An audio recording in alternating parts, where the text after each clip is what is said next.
How to uninstall app if app isn't showing on control panel on Windows 10.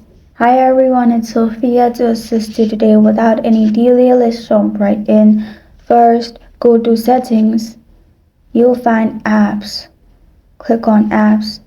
And then you'll find this kind of screen pop up. Click on apps and feature and scroll all the way down till you find the app you want to delete that is not on control panel. Simply click on it and you'll find uninstall button pop up.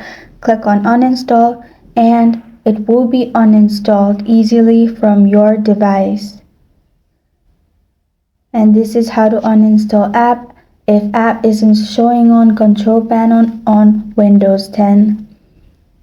Thank you for joining me today. If this video helps you out, please leave a like and subscribe for more.